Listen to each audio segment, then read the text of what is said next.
Next వచ్చి నమస్తే తెలంగాణ ఒకసారి మంచిర్యాల జిల్లా తీసుకున్నట్టయితే ఒక వార్త కథనం దానికోసం తీసుకోవడం జరుగుతూ ఉంది. మిమ్స్ నో రూల్స్, అనుమతులు లేని భవనంలో కాలేజీ, ఇంటర్ పూర్తి చేశాక అక్కడే డిగ్రీ చదవాలని బలవంతమాట. కాదు, కూడదంటే సర్టిఫికెట్స్ ఇవ్వకుండా వేధింపులు.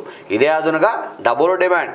భవన నిర్మాణం పూర్తి కాకుండానే హాస్టల్ నిర్వహణ, 3వ అంతస్తుపై నుంచి పడి ఇంటర్ విద్యార్థిని మృతి. అనేక అనుమానాలు, కాలేజీ యజమాన్యం తీరుపై విమర్శలు. అయితే మంచిర్యాల జిల్లా కేంద్రంలోని మిమ్స్ జూనియర్ కళాశాల యజమాన్యం ఇష్టారాజ్యంగా వివరిస్తూ విద్యార్థుల భవిష్యత్తు ప్రాణాలతో చెలగాటమాడుతున్నది. నిబంధనల విరుద్ధంగా కాలేజీ నిర్వహిస్తూ అడ్డగోలు ఆంక్షలతో పిల్లల్ని ఇబ్బందికి గురి చేస్తున్నట్టు తెలుస్తుంది. ఇంటర్ పూర్తయ్యాక అక్కడే డిగ్రీ చదవాలని బలవంతం చేస్తూ ఒకవేళ వినకుంటే సర్టిఫికెట్స్ ఇవ్వకపోవడమే కాక డబ్బులు డిమాండ్ చేస్తున్నట్టు ఆరోపణలు ఉండగా యంత్రాంగం పట్టించుకోకపోవడం విమర్శలకు తావిస్తున్నది. అనుమతులు లేకుండా మిమ్స్ జూనియర్ కళాశాల అధికారిక రికార్డుల ప్రకారం మంచిర్యాల గోదావరికి వెళ్లే రోడ్డులో ఉంది. అక్కడి నుంచి బైపాస్ రోడ్డులోని కొత్త భవనం ఐఐటి అండ్ నీట్ క్యాంపస్కు మారేందుకు కళాశాల నిర్వాహకులు దరఖాస్తు చేసుకున్నారు. కానీ కళాశాల భవనం నిబంధనల మేరకు లేదన్న కారణంతో ఇంటర్ బోర్డు దానికి అనుమతులు ఇవ్వలేదని తెలిసింది. బోర్డు నుంచి అనుమతులు రాకుండా బైపాస్ రోడ్డులోని భవనంలో ఐఐటి అండ్ నీట్ జూనియర్ కాలేజీని ప్రారంభించి ఇంటర్ మొదటి సంవత్సరం క్లాసులు నిర్వహిస్తున్నారు. తెలంగాణ తల్లి చౌరస్తాలోని జూనియర్ కాలేజీలో ఇంటర్ చదువుతున్న విద్యార్థులకు ఇదే భవనంపై హాస్టల్ వసతి కల్పించారు. కానీ భవన నిర్మాణం ఇంకా పూర్తి కాలేదు. అయితే హాస్టల్ నిర్వహిస్తున్న 3వ ఫ్లోర్లో కిటికీలకు గ్రిల్స్ కూడా బిగించకపోవడంతో ఇంటర్ విద్యార్థిని కొత్తబెల్లి సహస్ర అందులో నుంచి పడి మృతి చెందినట్టు తెలుస్తోంది. కానీ ఇప్పటికీ ఆమె మృతిపై అనేక అనుమానాలు ఉండగా విమర్శలు వెల్లువెత్తుతున్నాయి. ఇంత జరుగుతుంటే కళాశాల యాజమాన్యంపై చర్యలు తీసుకోకుండా అధికారులు ఇంతకాలం ఏం చేస్తారనేది ప్రశ్నార్థకంగా మారింది. ఇంటర్ చేస్తే డిగ్రీ సైతం ఇక్కడే చదవాల్సిందే, కేజీ నుండి పీజీ దాకా మా దగ్గరే చదవాలంటూ సదర్ కళాశాల యాజమాన్యం విద్యార్థులను బలవంతం చేస్తున్నట్టు తెలిసింది. ఇంటర్లో జాయిన్ అయ్యే సమయంలో డిగ్రీ కూడా మా దగ్గరే చేయాలని కమిట్మెంట్ తీసుకుంటున్నట్టు సమాచారం. ఒకవేళ ఇంటర్ పూర్తి చేశాక వేరే కాలేజీలో చేరాలనుకుంటే డిగ్రీ కమిట్మెంట్ ఇచ్చి మధ్యలో వెళ్ళిపోతున్న కారణంగా అదనంగా డబ్బులు ఇస్తేనే టీసీ జారీ చేస్తామని విద్యార్థులను ఇబ్బందులకు గురిచేస్తున్న ఆరోపణలు వస్తున్నాయి. ఈ మేరకు ఇటీవల ఓ విద్యార్థిని జిల్లా ఇంటర్మీడియట్ అధికారికి నేరుగా ఫిర్యాదు చేసింది. 2021-23 విద్యా సంవత్సరంలో మిమ్స్లో ఊటూరు మైత్రి ఇంటర్మీడియట్ పూర్తి చేసింది. ఇంటర్ మొదటి సంవత్సరం 10,000, సెకండ్ ఇయర్ 12,000 మాట్లాడుకున్నారు. ఈ మేరకు మొత్తం ఫీజు, పరీక్ష ఫీజు, ఇతర ఫీజులు చెల్లించారు. ప్రస్తుతం మైత్రికి BR అంటే అగ్రికల్చర్ డిగ్రీ కౌన్సిలింగ్కు ఇంటర్ టీసీ అవసరం పడింది. ఈ మేర కాలేజీలో సంప్రదించగా డిగ్రీ కూడా మా కాలేజీలోనే చేస్తామని కమిట్మెంట్ ఇచ్చారు. ఇప్పుడు టీసీ కావాలంటే 56,000 కట్టాల్సిందని కళాశాల నిర్వాహకులకు డిమాండ్ చేస్తున్నట్టు తెలిసింది. ఈ నెల 30న కౌన్సిలింగ్ ఉన్న నేపథ్యంలో దౌర్జన్యంగా తన టీసీ ఆపుతున్నారని, ఎలాగైనా టీసీ ఇప్పించాలంటూ బాధిత విద్యార్థిని DIOకు ఫిర్యాదు చేసింది. సాయి తేజ్ అన్న మరో విద్యార్థి 2017-18లో ఇదే కాలేజీలో ఇంటర్ పూర్తి చేశాడు. ఇంటర్ సెకండ్ ఇయర్లో డ్యూ పేరుతో గతంలో కట్టినవి కాకుండా 13,000 కట్టించుకున్నారు. ఈ మేరకు రిసిప్ట్ కూడా ఇచ్చారు. డబ్బులు కట్టాక కూడా కట్టలేదని మెమో ఇవ్వడం లేదని, డబ్బులు రిసిప్ట్ సైతం నా దగ్గర ఉందని బాధిత విద్యార్థి చెప్తున్నాడు. ఇప్పటికీ నా ఇంటర్ మెమో కాలేజీలోనే ఉండిపోయిందని ఎలాగైనా ఇప్పించాలని సదరు విద్యార్థి వేడుకుంటున్నారు. ఇలా విద్యార్థులకు సర్టిఫికెట్లు ఇవ్వకుండా సదరు కాలేజీ ఇబ్బందులకు గురి చేస్తున్నట్టు తెలిసింది. ఈ మేరకు జిల్లా ఇంటర్మీడియట్ అధికారులకు సైతం పలు ఫిర్యాదులు వెళ్ళినట్టు సమాచారం. గతంలోనూ ఇదే తంతు, మారని తీరు. అనుమతులు లేని భవనంలో తరగతులు నిర్వహించడం కాలేజీకి కొత్త కాదని తెలిసింది. గతంలోనూ ఈ తరహాలో అనుమతి లేని భవనంలో తరగతులు నిర్వహించారు. ప్రస్తుతం వేంపల్లి శివార్లోని RKM nursing college girls hostel పైనే మిమ్స్ ఇంటర్ 2వ తరగతి చదివే బాయ్స్ హాస్టల్ సైతం నిర్వహిస్తున్నట్టు తెలిసింది. ఇంత జరుగుతుంటే అధికారులు ఏం చేశారు? ఇన్ని రోజులు పట్టించుకున్న అధికారులు హాస్టల్ భవనంపై నుంచి విద్యార్థి పడిపోవడానికి సరిగ్గా ఒకరోజు ముందే ఫిర్యాదు చేయడం అనుమానాలకు తావిస్తున్నది. దీనిపై జిల్లా intermediate education officer DIO Anjan వివరణ కోరగా MIMS IIT and neat campus నిర్వహిస్తున్నట్టు భవనానికి బోర్డు అనుమతి ఇవ్వలేదన్నారు. ఆ భవనంలో అనధికారికంగా తరగతులు చెబుతున్నట్టు గుర్తించామన్నారు. అదే భవనంలో హాస్టల్ సైతం నడిపిస్తున్నారన్నారు. ఇంటర్మీడియట్ బోర్డు ఉన్నతాధికారుల దృష్టికి ఈ విషయాన్ని తీసుకెళ్లామన్నారు. ఖచ్చితంగా చర్యలు ఉంటాయని ఆయన స్పష్టం చేయడం జరిగిందట. అయితే ఉంటాయి చర్యలు, ఉంటాయి. ఎప్పుడు ఉంటాయి? వచ్చే సంవత్సరం మళ్ళీ స్టార్టింగ్ అప్పుడా, లేకపోతే ఒక 4 సంవత్సరాల తర్వాతనా, ఒక 10 సంవత్సరాల తర్వాతనా? ఈ విషయంలో నేను కొన్ని పాయింట్స్ చెప్తాను, మీకు గమనించండి కదా. నేను కూడా నిన్న DIO గారు అంజయ్ గారితో మాట్లాడడం జరిగింది. ఏంది పంచాయతీ అని అడిగినప్పుడు వాస్తవానికి దానికి ఆ భవనానికి లేవు, పర్మిషన్ లేవని చెప్పాడు. రెండో విషయం తీసుకుంటే ఏ పిల్లలకు వాస్తవమైనా మరి ఈ ఇంటర్ చదివినాక డిగ్రీ కోసం ఇబ్బంది పెడతా ఉన్నారా ఏందని అడిగినప్పుడు వారు అని చెప్పినారు. ఇంతకుముందే మేము షోకాజ్ నోటీస్ ఇవ్వడం జరిగింది వారికి. ఈ పోయినసారి ఇచ్చినాము, మళ్ళీ ఈసారి అదే కంప్లైంట్లు వస్తూ ఉన్నాయి, నేను మళ్ళీ రాస్తాను అని చెప్పడం జరిగింది. మీరు గమనించండి, నేను చెప్పిన వాటిని మీరు నిశ్చితంగా గమనించండి. పోయినసారి షోకాజ్ నోటీస్ ఇచ్చినాం, మళ్ళీ కంప్లైంట్లు వస్తున్నాయి అని చెప్పిండు. అదే తమతో మళ్ళీ అర్థమైందా? ఇది ఒక పాయింట్. రెండో విషయం అయితే, ఒక కాలేజీకి పోయినప్పుడు ఏ కాలేజీ పోయినా ఏ తల్లి డబ్బులున్న వ్యక్తి కానీ బీద వ్యక్తి కానీ మధ్యతరగతి ఎవరైనా కావచ్చు, నా పిల్లలు బాగుండాలి, బాగా చదువుకోవాలి, ఏ కాలేజ్ అంటే ఈ కాలేజ్ మంచిగా ఉందని చెప్పి మీ కాలేజీలో జాయిన్ చేపిస్తున్నాడంటే ఫస్టే మీ కాలేజీ మీద నమ్మకం కొద్ది మీ దగ్గర నమ్మకం మీద జాయిన్ చేపిస్తున్నాడు. జాయిన్ చేయించినప్పుడు మిత్రమా మీరు గమనించండి, ఇంటర్ అయిపోయింది, ఇంటర్ ఫస్ట్ ఏదో ఇంటర్ పోతాము, డిగ్రీ కూడా మా పిల్లలు ఇక్కడ చదువుతారని ఒక మాట అంటాం, దాంట్లో బాండ్ పేపర్ అని రాయించుకోరు వేరు, ఆ అడ్మిషన్ దాని ఫామ్ ఉంటుంది, దాంట్లో టిక్ పెట్టుకోవడం, మాట్లాడుకుంటారు, సమ్ ఫీజు మాట్లాడుకున్నాక ఇంటర్ అయిపోయినాక ఎక్కువ మార్కులు వచ్చినాక కొంతమంది పిల్లలకు డాక్టర్ చేయాలనిపిస్తుంది, కొంతమంది అగ్రికల్చర్ పోవాలనిపిస్తుంది, కొందరు బీటెక్ పోవాలి, ఏదో రకరకాల ఈ కోర్సులు అంటే ఒక్కొక్క ఇష్టం బట్టి ఒక్కొక్కరు పోవాలనిపిస్తుంది. ఇప్పుడు ఏవైతే పోయినప్పుడు మీరు ఏం చేయాలంటే, బాబు నీకు ఎక్కువ మార్కులు వచ్చినాయి, నీకు ఎంసెట్లో ర్యాంక్ వచ్చింది, లేకపోతే అగ్రికల్చర్ ర్యాంక్ వచ్చింది, నువ్వు బాగా చదువుకోవాలి, నీకు తీసుకపో. ఇప్పుడు ఒక అమ్మాయి ఉంది, 10,000 రూపాయలు ఫస్ట్ ఇయర్లో కట్టాలి, సెకండ్ ఇయర్లో 12,000 కట్టాలి. వాస్తవానికి ఆ పేరెంట్తో నేను మాట్లాడినాను, నేను కూడా నేను అడిగాను, ఏం కట్టాలి బ్రదర్ మీరు వాస్తవం నిజం చెప్పండి అన్న. మేము బస్ ఫీజు కట్టాము సార్, ఎగ్జామ్ ఫీజు అన్నీ కట్టాము, first year fee 10,000, second fee 12,000 కట్టాలి సార్, మేము 22,000 కట్టాల్సిన మాట వాస్తవమే అని చెప్పిండు. మరి 56,000 ఎందుకు అడుగుతున్నా అంటే, డిగ్రీ కూడా కలిపి కట్టమంటారు సార్, మేము 22,000 కట్టేది ఉంది, దానికి ఇంకొక కలిపి కట్టమని కూడా కడతా అని చెప్పినాను సార్, కానీ ఖచ్చితంగా 56,000 కట్టాలని కూర్చుంటాను సార్ అని చెప్పిండు ఈ అమ్మాయి. ఈ సాహిత్య అబ్బాయితో కూడా మాట్లాడినాం, వాస్తవానికి ఆ అబ్బాయి కూడా చెప్తా ఉన్నాడు. వీళ్ళే కాదు, నిన్న అనేక మంది నాకు కాల్ చేస్తూ ఉన్నారు, మేము బయట చెప్పుకోలేమన్నా మాట్లాడుకున్నాము, ఈ ఎంతో కొంత పోతపోని దరిద్రం అని చెప్పి ఆ 5,000 కాడ 10,000 కాడ 5,000 పడేసి మేము తెచ్చుకున్న సందర్భాలు ఉన్నాయని అనేక మంది పేరెంట్స్ నాకు కాల్ చేసి చెప్తా ఉన్నారు. అంటే ఈ తంతు ఇప్పటి జరిగేది కాదు, వాళ్ళు ఎప్పటి నుంచో చేస్తూ ఉన్నారు. అంటే సపరేట్గా కేసీఆర్ గారిని ఆదర్శం తీసుకోండి, కేజీ టు పీజీ విద్యా విధానం కదా, ఇప్పుడు మీకు స్కూల్ కూడా ఉన్నట్టుంది నాకు తెలిసి, కేజీ టు పీజీ అదే ఉన్నట్టుంది. ఇక ఏం చేయాలంటే ఫస్ట్ పుట్టగానే ఒక అడ్మిషన్ తీసుకోండి, సపరేట్గా బాండ్ పేపర్లు తీసుకొచ్చి ఒక అగ్రిమెంట్ రాసుకోండి, ఆ ఆస్తులు గీస్తులు అన్నీ రాసుకోండి. మీరు రాసుకొని ఏం చేయమంటే, ఇక చిన్నప్పటి నుంచి డైపర్లు మార్చే కాడ నుంచి మొదలు పెడితే మళ్ళీ ఉద్యోగం వచ్చే పీజీ చదివేదాకా మా దాంట్లో చదువుతారని చెప్పి ఆస్తులు వాళ్ళకి ఏమైనా ఇల్లు ఉంటే పొలాలు ఉంటే రాసుకోండి సపరేట్గా. ఇక ఈ దరిద్రం పోద్ది ఏమైనా రాసుకోండి సపరేట్గా. మీరు ధనము అనేది సంపాదించుకో తప్పలేదు, కానీ ఇట్లా పీక తినకండి. ఎంతవరకు కరెక్ట్ ఇది? ఇప్పుడు ఒక పెద్ద పిల్లాడు, మీ పిల్లలే ఉన్నారు, ఇదే కాలేజీ వేరే కాలేజీ చదువుతున్నారు, వాళ్ళకి ఇట్లా అంటే మీరు ఊరుకుంటారా? నాకు అర్థం కాదు. అంటే విద్యార్థుల జీవితాన్ని మీరు తాకట్టు పెట్టుకుంటారు, మీ దగ్గర విద్యార్థుల జీవితాన్ని తాకట్టు పెట్టుకుంటా ఉన్నారు. వాళ్ళ ఇష్టము, ఇంటర్ అయిపోయినాక డిగ్రీకి పోతారా, లేకపోతే అమెరికా పోతాడా, ఆఫ్ఘనిస్తాన్ ఇంటర్ పోతాడు, మీకెందుకు? నాకు అర్థం కాదు.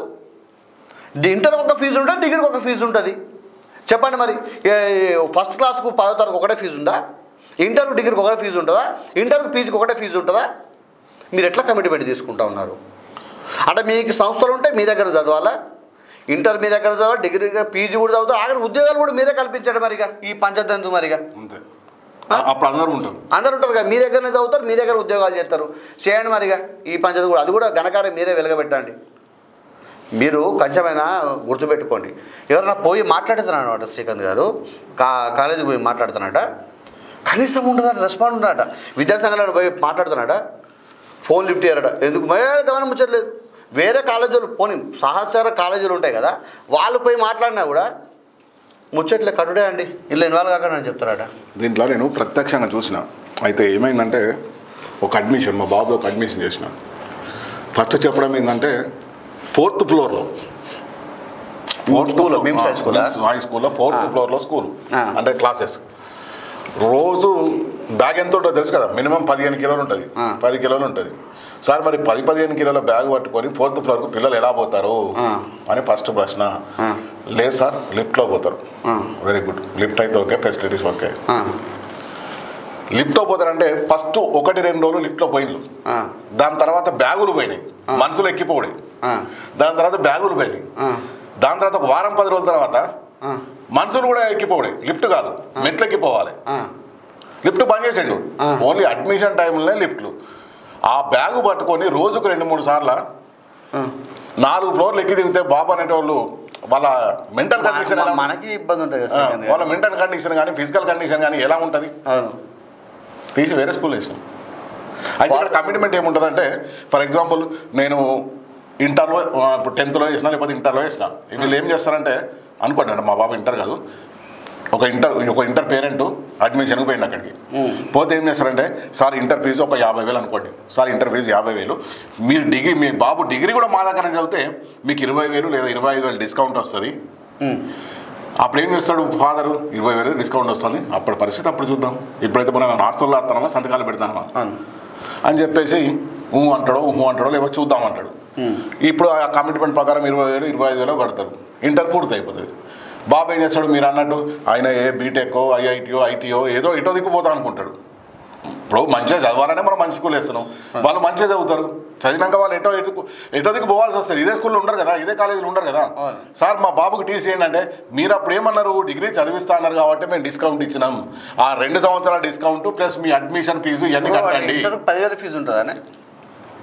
ఉంటుంది 10,000 కేజీ ఎల్కేజీ యూకేజీ వాళ్ళకే 20,000 స్కాలర్షిప్లు వస్తాయి వాళ్ళకి. అవి మినహాయించే ఏది ఉన్నా అవి వస్తాయి రావు సార్ అవి రాకుంటే పరిస్థితి ఏంది గవర్నమెంట్ గురించి మీకు తెలిసిందే కదా అంటారు. అప్పుడు ఇదే మిమ్స్ స్కూల్ గురించి నేను డిఓ గారు కంప్లైంట్ ఇచ్చిన బుక్కులు పుస్తకాలు అన్నామొత్తాలని చెప్పి డిఓ గారు కంప్లైంట్ ఇచ్చిన నేను వీళ్ళ బ్రాంచ్ అది కంప్లైంట్ ఇచ్చిన కనీసం చర్యలు లేవు.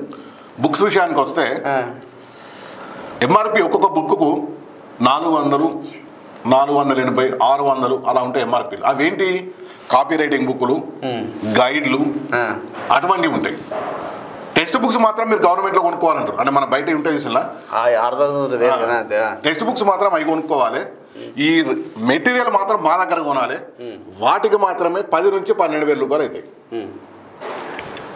నేను ఇంటర్ డిగ్రీ చెప్తలేను ఓన్లీ 6th 7th క్లాస్లకే చెప్తాను. ఇది అంటే మా వాడు అలా చదివిపించింది అందుకే చెప్తాడు. వాస్తవం నేను ఎందుకు చెప్తున్నా అంటే వాస్తవాన్ని గమనించిన మిత్రమా నేను ఆల్రెడీ ఆ బుక్లో అమ్మేది వీడియో నాకు ఇప్పటికి కూడా వీడియో నాకు ఉంది. మీరు టెన్షన్ పడే అవసరం లేదు వీడియో నాకు ఉంది. నేను డిఓ గారు చెప్పినాను ఆ వీడియో నాకు ఉంది. నేను ఏది కూడా ఆధారాలు లేకుండా మాట్లాడే వ్యక్తిని కాదు ఉన్నదే చెప్తా.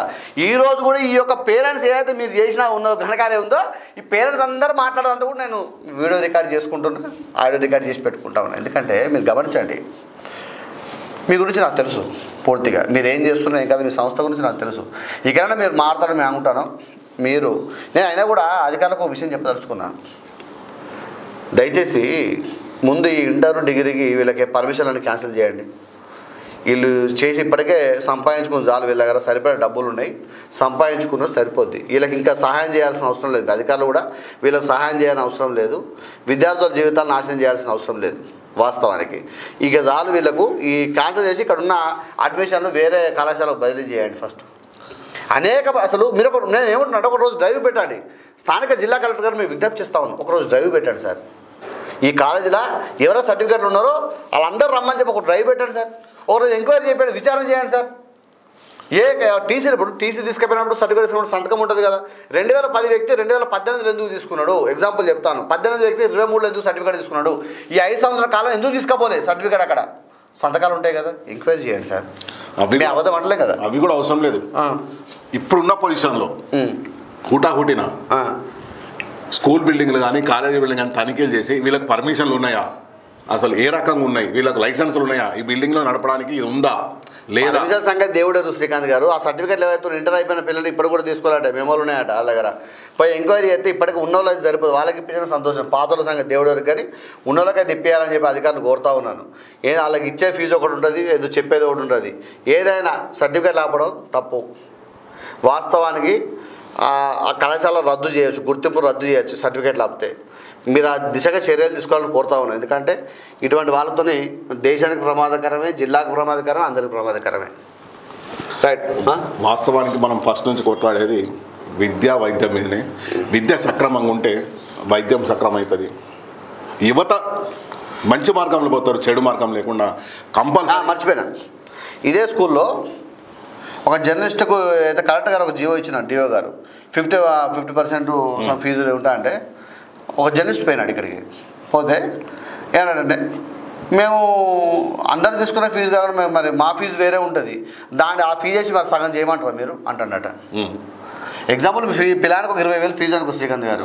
ఇప్పుడు నా లెటర్ పట్టకపోయింది జర్నలిస్ట్ పోతే మేము తీసుకున్న ఫీజు వేరు ఉంటుంది, గవర్నమెంట్ వేరే ఫీజు ఉంటుంది, మరి దాంట్లో సగం చేస్తే గదే 20,000 అవుతుంది, ఇక మీరు 20,000 కట్టాలి అంటున్నాడు. అంటే అంత తెలివి పరులు వీళ్ళు, గుర్తుపెట్టుకోండి. గవర్నమెంట్ లెక్కల ప్రకారమే ఫీజు తక్కువ ఉంటుంది. అసలు వీళ్ళు గవర్నమెంట్కి ఎందుకు ఇస్తారు? మా లెక్క ప్రకారం చూడు అంటాడు, మా లెక్క మరి వేరే ఉంటుంది, మరి ఆ ఫీజు చెప్పి మరి తగ్గించమంటారా అంటున్నాడు. అంటే అంత మితిమీరిపోయారు వీళ్ళు తెలివితేటలు. అంటే ఇక మా జర్నలిస్ట్తోనే ఇట్లా మాట్లాడిల్లు అంటే ఇక సామాన్య ఏం చేసినా నడుస్తుంది. విద్యా వ్యవస్థ మా చేతిలో ఉంది, అధికారుల మండల వ్యవస్థ జిల్లా వ్యవస్థ మా చేతిలో ఉంది. మేము చేసిందే సార్లు వింటారు, మేము చెప్పి ఇప్పటికైనా ఏమంటున్నామంటే అని వాళ్ళ ఆలోచన. దయచేసి మాకు ఎవరి మీద వ్యక్తిగత విషయాలు ఉండవు, దయచేసి మీరు గమనించండి. మాకు ఎవరి కోపం, ఇప్పుడు అమ్మాయి పడ్డది, గిలుసు లేవు, దానికి కనీసము గిలుసు ఏర్పాటు చేయలేదు, ఆ అమ్మాయి పడ్డది. నేను ఇంకొక విజ్ఞప్తి ఏం చేస్తున్నా అంటే, ఆ అమ్మాయి ఆత్మహత్యనా హత్యనా కింద పడ్డదా అనుమానాస్పదంగా ఏదైనా కావచ్చు, దయచేసి మీరు రకరకాల ప్రపగండలు చేయకండి. పోలీసు వారు విచారణ చేస్తూ ఉన్నారు, నిజాలు బయటకు వస్తాయి. మీరు ఆమె అనుమానాస్పదంగా పడ్డదాను లేకపోతే అనుమానాస్పదంగా చెప్పుకోవచ్చు, తప్పేం లేదు. కానీ ఆత్మహత్య చేసుకుంది ఇవన్నీ దయచేసి మీరు చెప్పకండి మిత్రమా, ఎందుకంటే వాళ్ళకు కూడా కుటుంబం బాధపడుతుంది. ఏం జరిగిందో పోలీసు వారు విచారణ చేస్తూ ఉన్నారు, గిలుసు లేవు దానికి, అనుకోకుండా పడ్డదా ఎట్లా తెలియదు కదా మనకు కూడా. మనం ఎందుకు అట్లా మాట్లాడాల్సిన అవసరం ఉంది? నేను ఏమంటాను, ఈ విషయంలో కూడా చాలామంది కొన్ని చెప్పదలుచుకున్నా, ఈ విషయంలో కూడా మీరు అనకండి దయచేసి. ఇది ఏంటంటే అమ్మాయి ఎట్లా పడుతుందో ఏ విధంగా తెలియదు మనకు. పోలీసు వారు విచారణ నిమిత్తం తీసుకుపోతున్నారు, మాట్లాడుతున్నారు, జరిగిన తర్వాత వాళ్ళే వెల్లడిస్తారు ఏ విషయం అనేది. మనం ఎందుకు మాట్లాడాలి? సంత కవిత్వాలు మనకు అవసరమా చెప్పండి?